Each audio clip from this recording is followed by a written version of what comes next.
Okay, so, we've looked at some really fascinating stuff over the last few deep dives, but this time it's really dense stuff. It is Compelling but dense. compelling but dense. You're right. We're looking at Europe in the, kind of right before and right after the rise of totalitarian regimes. Mm, And all through the lens of a book that was written in 1939, yeah, which, is a lot to process. It's a very weighty topic. right. But that's why we do this. Yes. So at the heart of it, we have Peter Drucker's book, The End of Economic Man, Right. which was written in 1931. 1939, yeah. And what's so fascinating, I think, right off the bat, is that this was a very unorthodox book at the time. It was very much so. It wasn't unusual to condemn totalitarianism. Right. But what was radical about it was the analysis of why it happened. Precisely. So our mission, I think, in this deep dive for you, the listener, is to really try to get to the core of his argument. Why did fascism and Nazism happen across Europe, in his view? Yeah. What was their appeal? And then kind of the big question is, where did ideologies like Marxism and capitalism Yeah.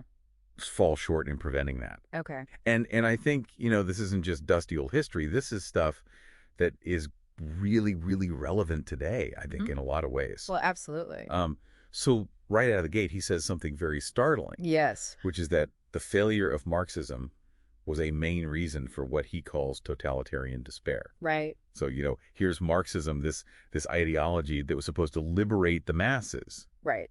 And in fact, he argues that it helped pave the way for something far more oppressive. Absolutely. And that's really the central point that he makes. And it's a really thought-provoking one because it goes against a lot of conventional wisdom even today. Yeah. Right? It does. And we're so lucky to have you here to really provide some context for all this and to kind of, help us unpack it. Sure. So let's embark on this journey, shall we? Absolutely. Okay. So where should we begin? I think a good place to begin is with what we might call his initial heresies. Okay.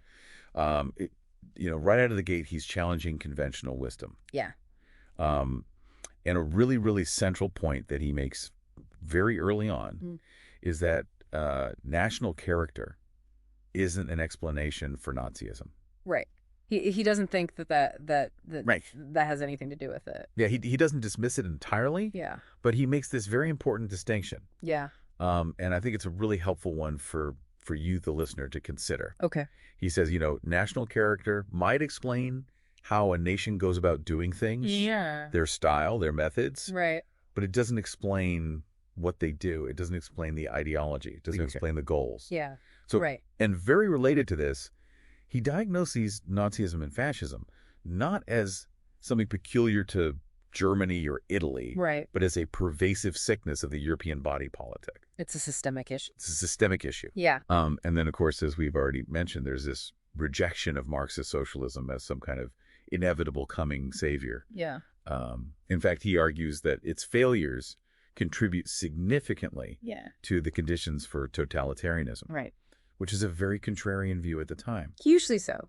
And worth noting is that Drucker himself was very hesitant to publish. Oh, yeah. He started writing this in 1933. Right as Hitler was consolidating power? Yeah, so right when Hitler's consolidating power. Yeah. But he was so disturbed by his own conclusions that he waited. Right. He waited to see if events would bear them out. Wanted to test his own thinking. Yeah. Yeah.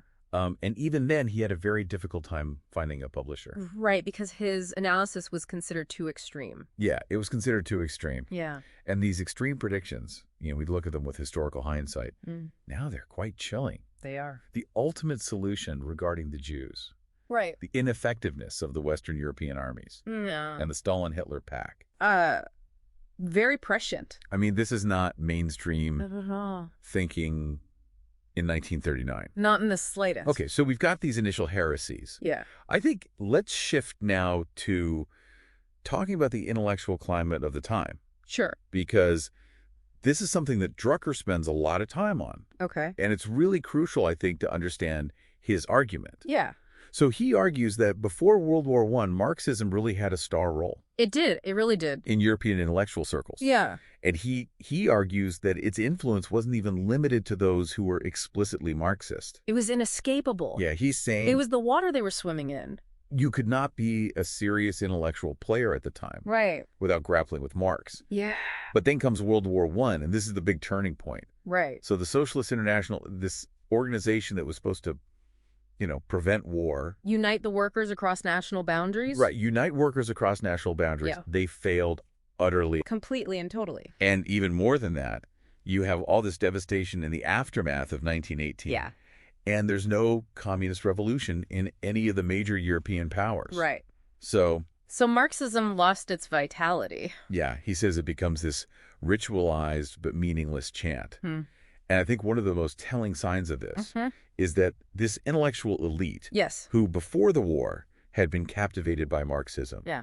after the war, they turn away from it. They turn away from it. And they turn to thinkers like Weber, Yeah. the Neo-Thomists, Mhm. and Freud, Yeah. and all of these thinkers in their own way. They view Marx as increasingly irrelevant. Yeah. And maybe even more importantly than that, he points out that this movement that had been such a hotbed of producing new thinkers and leaders before 1914, afterward, there's not a single person of any, second-rank importance that comes out of it. It dries up. So we have this decline of Marxism. Yeah. Okay, so what are the characteristics then of this fascist revolution that he's seeing? So by 1939, he's viewing fascism not as a localized political movement, but as a major world revolution. Huge. Yeah. Huge. Something that had really pushed democracy on the defensive. Yeah. And even the language of fascism was being adopted by all kinds of movements globally as a kind of cloak for their aims. And even communism, he says, is being pushed onto the defensive. Yeah, they're trying to build these popular fronts with non-communist parties, which ultimately are not very successful. So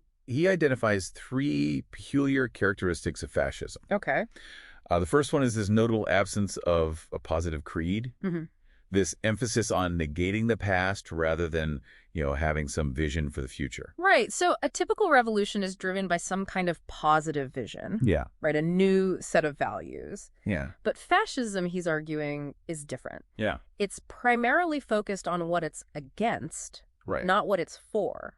And if there isn't that positive creed available, then the act of negation has to be substituted. Yeah. The identification of enemies. Yeah, and this shows that despite its emphasis on, action and force, it actually has roots in the intellectual and even spiritual That's right. realm. Yeah. The old order has collapsed, but there's no new positive one There's nothing to replace it. to take its place. Yeah. Okay. The second characteristic is the denial of this need to justify power. Yeah. So traditional systems, Yeah. even authoritarian-wise, they Almost. offer a rationale for their rule. Right. Divine, the will of the people. Right. Something.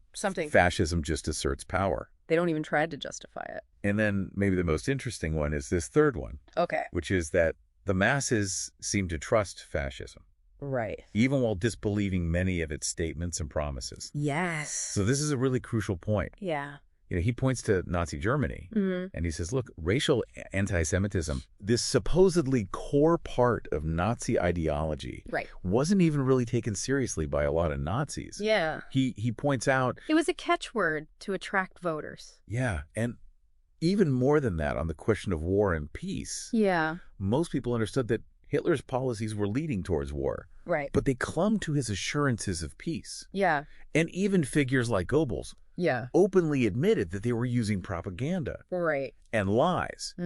He even recounts hearing Goebbels say, after some really outrageous falsehood, of course you understand, this is propaganda. And the crowds would cheer even louder. Right. So it's not about a belief in the truthfulness of the pronouncements. It's something else. It's something else.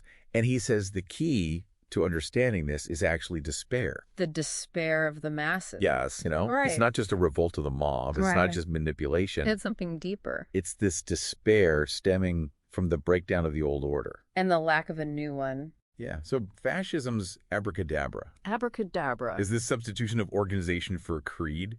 Yeah, just kind of imposing this order on top of this. And he predicts that eventually there will be a new order. Right. Based on a reformulation of freedom and equality. Okay, so let's talk about the failures of the past. Okay. Because this is a really important part of his argument. Right. How did Marxism and capitalism fail? Yeah, so first of all, Marxism. Yeah. He argues that Marxism stood on this promise of overcoming inequality and lack of freedom in capitalist societies. Right, the promise of a classless society. Yeah, a truly free and equal society. Yeah. But he says it became increasingly clear that it couldn't deliver. Right. Instead of leading to utopia. Yeah. He's saying that it leads to even more rigid and unfree patterns of social stratification. Yeah. And he's really interesting on this. Yeah. He talks about how the number of what he calls privileged unequals tends to increase with the size of the producing unit. So you get this growing army of dependent bourgeois classes. Yeah, managers, technicians, bureaucrats. They have a vested interest in maintaining this system. Right. They become the new elite. Yeah. And he argues that the complete socialization of the means of production would not lead to freedom. No, it would lead to a new kind of feudalism. Yeah, and one that's even worse than the old feudalism. Because it doesn't even have a religious justification. Right. It's just this senseless hierarchy. And he's very critical of capitalism as well. He is. But in different ways. Yeah. So he sees capitalism as this distinct social order. Yeah. Built on this fundamental belief that economic progress, driven by profit, would lead to freedom and equality. Yeah, this idea that the engine of profit would drive us to this ideal society. Yeah, and what's interesting is that while profit itself might have existed throughout history, what's unique about capitalism is this positive valuation of profit. It's seen as a good thing. It's seen as the way to get to this free and equal society. Right. Previous societies had often looked at profit with suspicion. Yeah, they put restrictions on economic activity. Yeah, so for capitalism to work, the economic sphere had to be given a high degree of autonomy. Yeah, we have to prioritize economic ends above all else. Right, and that's all based on the promise of this future social millennium that's coming. That's going to be achieved through economic progress. Right. But here's the thing. Yeah. Economic freedom didn't necessarily appear as this desirable good. No. Not to everyone. Not to everyone. Even those who had suffered under the old system. Yeah, they looked at it with insecurity. Yeah, it was disruptive. It stripped away the familiar forms of security without offering anything in return. Right away. Right away. Yeah. And so they only gradually accept it. Because of this promise of eventual equality. Right. And this failure to establish a sense of equality is what destroyed belief in capitalism. Yeah. Right. And not just for the working class. Yeah. But even among the middle classes who had benefited from it. And he talks specifically about the plight of the lower middle classes. Yeah. Who clung to this idea of free competition. Right. The small shopkeeper. Yeah. Even though the forces of mass production were clearly, winning. Yeah. And he even mentions this pathetic struggle of the lower middle classes to invest in their children's education, to get them into the professions. That's their way to equality. Yeah, that's the only way they see to get to equality. Yeah. And then when even that starts to look like an illusion, they lose faith. Yeah. But maybe even the most telling sign of this is that the European working class, they accept this Marxist thesis of the impoverishment of the masses. Yeah, as gospel truth. Right. Regardless of whether it was actually true. Right. What mattered was the feeling. The feeling of inequality. Yeah. And that their chances were decreasing. Yeah. Yeah. And he's very astute, I think, about this. Right. Yeah. He says Marxism, while offering this powerful critique of capitalism, it actually undermines freedom through this deterministic view of economic laws and class. Like Calvinist predestination. Yeah. Fate is sealed. Your fate is sealed. Yeah. And he sees this as contributing to this disintegration of the rational character of European society. Yeah. So he's saying, look, historically, European society, with Christianity and the Enlightenment, it had always emphasized rational explanations. Right, a rational place for the individual within a rational society. And now both capitalism and Marxism, in their own way, they're pushing this rationalization to the point where fundamental rationality is endangered. It breaks down. Yeah, he gives all these interesting examples. Yeah, like life insurance. Yeah. Which treats human life as a calculable risk. Right. The Marxist theory of history, which is very deterministic. Right. Behaviorism, psychoanalysis. Yeah. Even physics. Yeah. Where causation is being questioned. So all this leads to this destruction of a rational order. Yeah. Where individual lives have a purpose. Right. And it invalidates the old values. Yeah, freedom and equality. Yeah, because how can those have meaning in a world that's lost all meaning? That's irrational. Right. Yeah. Okay, so now we have to talk about the rise of irrationality. The rise of irrationality. And the appeal of totalitarianism. Okay. And he sees the Great Depression Yeah. as proof that irrational forces are now ruling society. Right. So we have mass unemployment. Yeah. We have economic insecurity. It's like war. It's like war, but in peacetime. But in peacetime. And he talks about these new man-made demons. Man-made demons. So, yeah. Poison gas, bombs. Unemployment. Being too old at 40. Too old at 40. Yeah. These are all things that are created by human systems. Right. But they feel just as inescapable as natural disasters. Yeah. And even worse in a way. Yeah. Because you can't placate them. Yeah, you can't appease them. Yeah. So the average individual, he says, right. lacks the resources to bear all this. The atomization, the sense of unreality. Yeah. Yeah. The attempts after World War I to restore reason. Yeah, through the old framework. They fail. The League of Nations disarmament. Yeah. Yeah. And then there's this clinging to the hope for miracles. Yeah, economic miracle. Yeah, so you're trying to manipulate the gold price. Right. Control the velocity of money. Destroying commodities. Destroying commodities. Yeah. These are all pathetic attempts to fix an irrational system. Using rational tools. With irrational tools. Right, yeah. So how does fascism then subvert freedom? Right.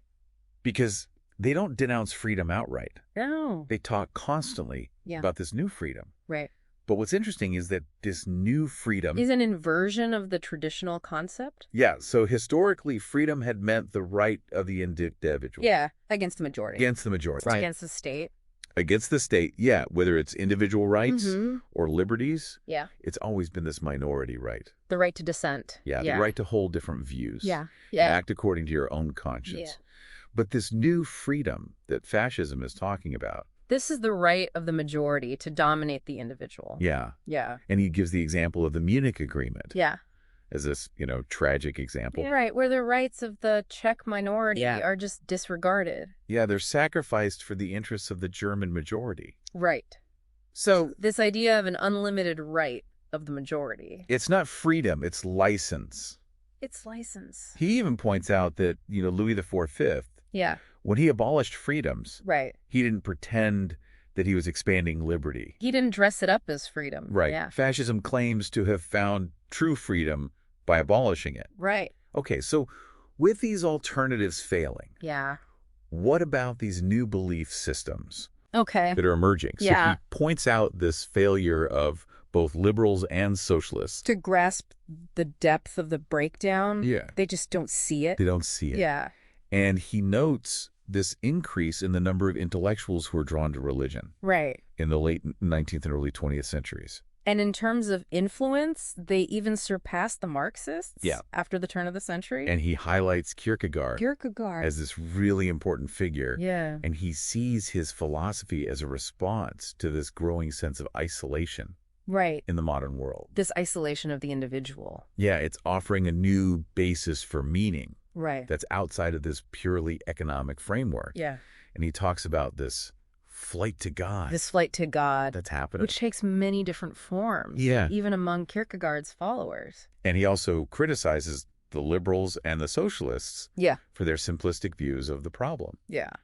So the liberals, they blame things like greed. Right. Lack of free market mechanisms. The socialists, they blame the decline of religion. And the inequalities of capitalism. Yeah. And he says neither of them really understand the deeper issues. They're missing the point.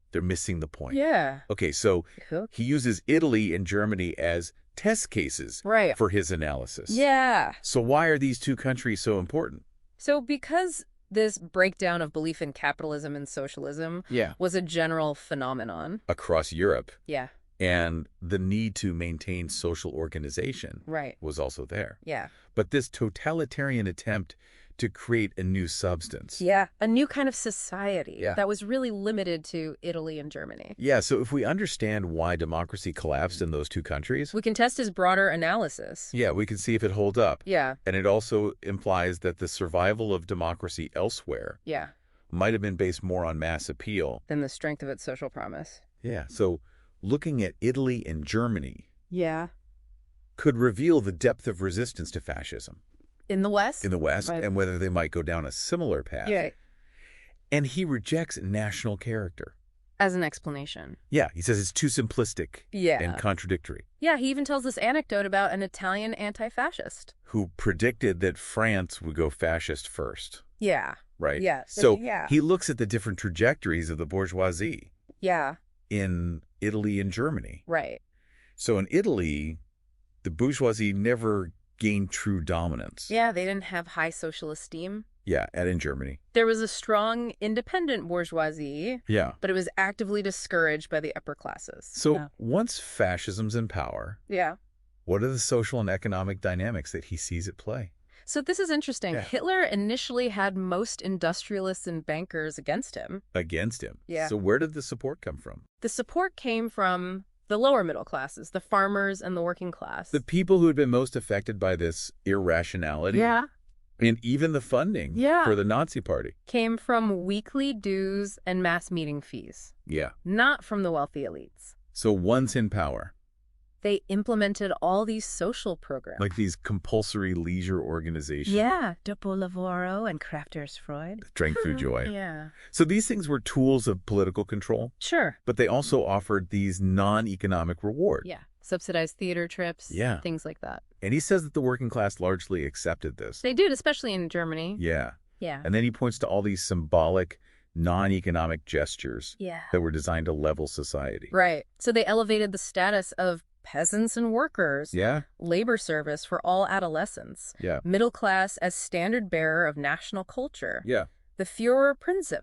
Yeah. Which emphasized non-economic leisure qualities. Yeah. And then you have the semi-military formations. Yeah. Like the stormtroops and Hitler Youth. Yeah. These were more than just paramilitary groups. Yeah. They gave the underprivileged a sense of command. Over the wealthy. Right. And promotion was based on loyalty, not class. Yeah. He even tells this anecdote about wealthy parents. Who sent their sons to military academy. To avoid this social envy in the youth organization. It's amazing. So these non-economic satisfactions, they were surprisingly successful. At creating a sense of equality among the lower classes and women and youth. But the people who weren't convinced were the entrepreneurs. Yeah, the industrialists, they still believed in economic man. Yeah, they knew that they were being sidelined. Right, okay. So how did these regimes then subordinate economics to non-economic aims?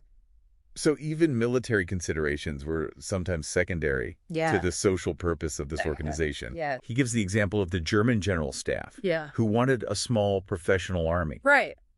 But the Nazis insisted on a mass army. For political and social reasons. Yeah. Yeah. And this idea of Wehrwirtschaft, this defense economy, this demanded total submission. Yeah, of both workers and employers. Yeah. To the commander-in-chief. So no more economic freedom. And even agriculture. Was regimented, driven by social and pseudo-military aims. Yeah, they talked about the peasant as the first soldier. Right. Yeah. And they preserved these family farms in large estates. But with strict government control. Right. Okay, so let's talk about the totalitarian economic policies. Okay. What are the key features? So they borrowed heavily from Soviet Russia. Really? Yeah. Interesting. In terms of consumption management and investment. Okay. So this involved a reduction of purchasing power and consumption through things like forced deliveries, labor obligations, loans, rationing.